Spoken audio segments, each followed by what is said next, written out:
Hey everyone, I came down to Palm Coast, Florida about 3 years ago. I had purchased a lot, kind of sight unseen almost, and had kind of my house plans that I wanted to build here in Palm Coast. And I went through a process. Some things really worked well, and some things didn't work very well. And I'm going to tell you all about that up next.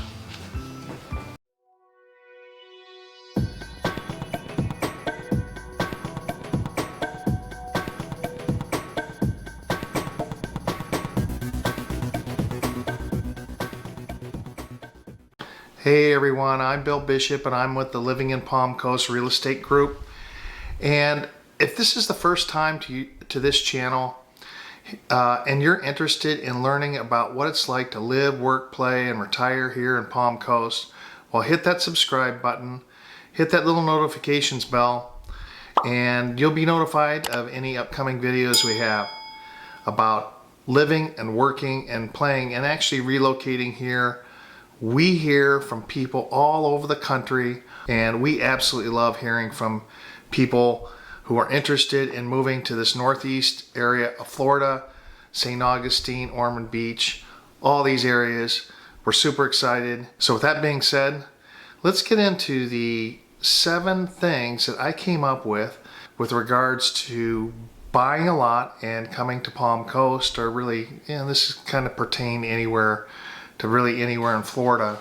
Some of the things that I ran into that you might want to be aware of when you're thinking of what to do if you want to buy an existing home or if you actually want to buy a lot and build a home.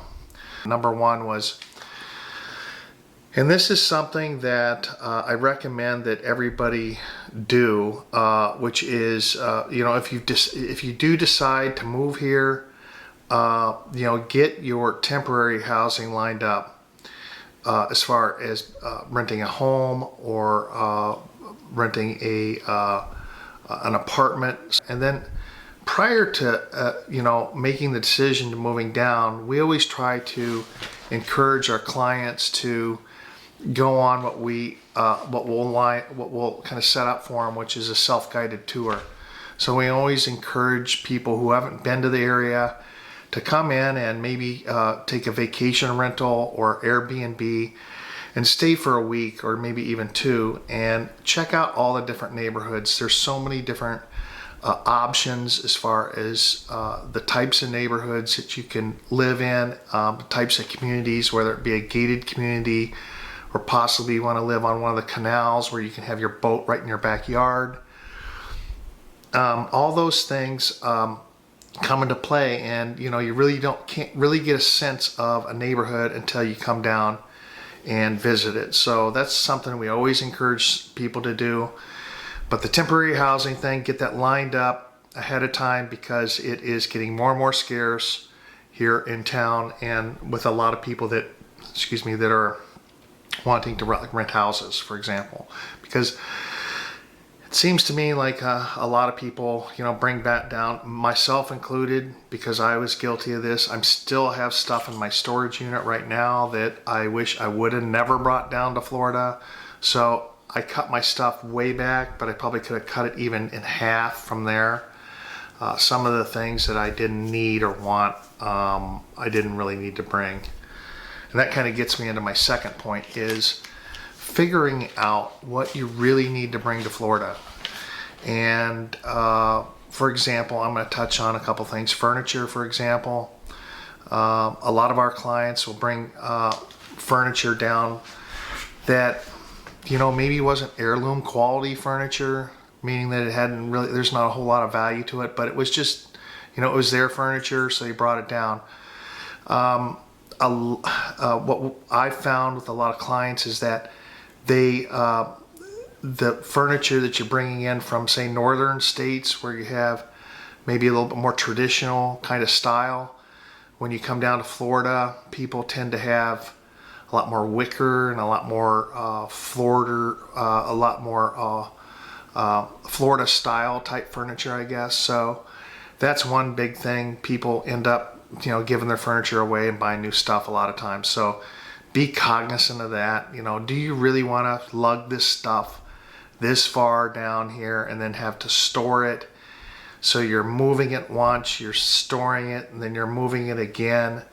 You're possibly even moving it 3 times if you put it in. If you move it, you put it in a house maybe that you're renting, or a portion of it into a house, and then you have to move it again after the house is built, after your new house is built, into the new house. So think about all those steps. I brought things that I should have never brought. I know my parents did as well. And just think about furniture, clothes, those types of things. You're gonna probably look at it after you come down and go, why did I bring this down? All right, number three is choosing your lot. So I had done a lot of research on the lot and the area that I wanted to be in. So when my lot came available, when it came on the market, I knew right away I wanted to purchase it. The funny thing is, I didn't really even see the lot. I didn't physically go out and look at it, but I knew the streets well enough. I knew the neighborhood well enough that when the lot came on the market and it was at a fair price, I jumped on it right away. And that's kind of the thing you need to do if you're looking in an area that maybe doesn't have a lot of homes or lots available, especially lots, since we're talking about building right now.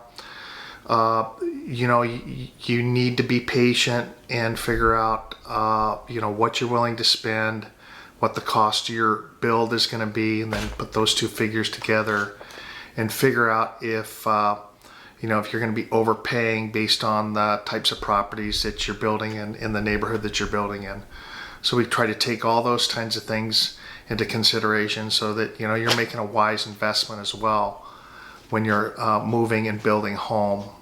Number four is how to choose your builder. So there's a lot of different options about what kind of builder you can choose. I went with a kind of a different situation. It's not really different, but there are 3 kind of categories, I guess. The route I went is it was a building consultant. So he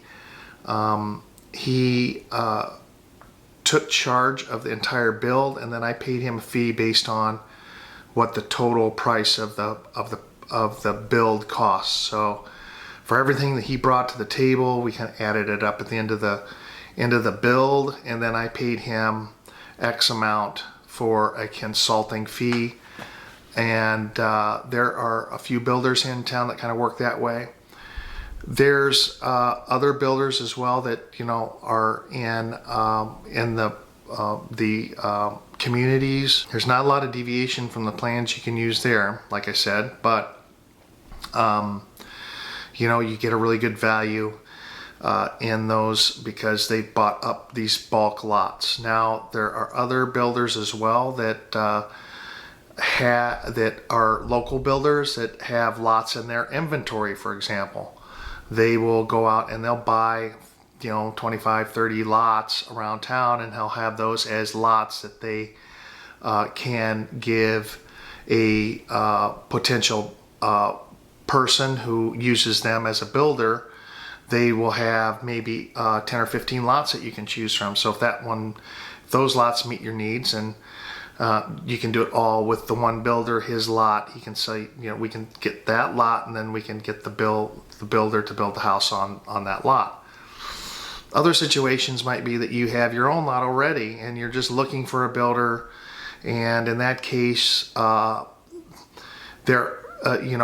I did was that I had a plan in mind that I wanted to build this on my particular lot.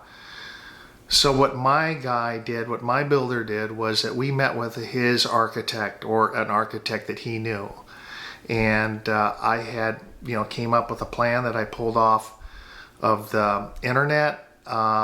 It was something that I liked, and I just gave it to him, and then he duplicated it. Now, one thing I will say about buying plans on the internet, and that is, if you're thinking about building a home, and that is, don't do it.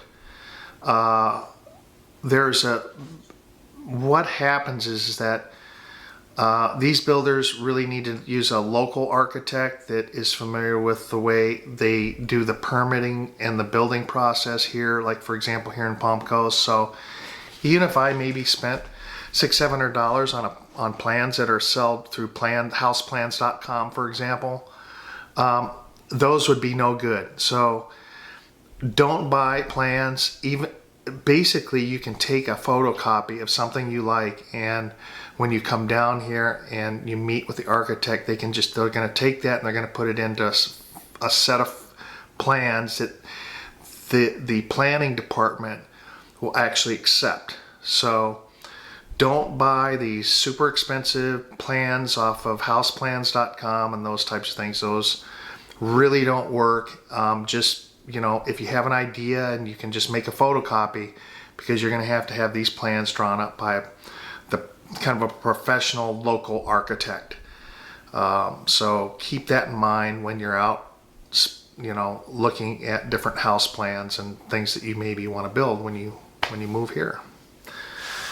So number 5 is something that I needed to work on a little bit. Was you just kind of got to chill out during this process. I basically telling all of our clients right now is 18 months at a minimum to build a house now. Pretty much in Florida, I think is kind of the time, and some are a little bit longer, and some of the bigger builders that have more inventory and supply and all the supply chains and things, they can sometimes get them done sooner. So it depends on the builder. The local builders, the smaller guys, are going to take, a minimum of 18 months. So just keep that in mind. And for God's sake, don't get too tense during this process. You're going to go out to sometimes, maybe if you're here and you're watching the building process, and you're going to wonder what the hell's going on and why aren't things moving faster, and no one's been here for a while. Well, this whole process with the planning department, they have to send inspectors out. That these inspectors are way behind right now, so keep that in mind when building here, because it is a little bit of a long process. But we try to with all of our clients, we always have your back. We're the intermediary between the builder and you, and we always have your best interests in mind. So, okay, number 6 is, and this is a mistake some people make, is they see their house almost getting completed, and they maybe even have a builder that's maybe a little bit overzealous, and they tell their landlord from the house or the apartment building that they're living in, hey, our house is going to be done on the 30th of whatever month, and we can get out of this, we can give you our final notice.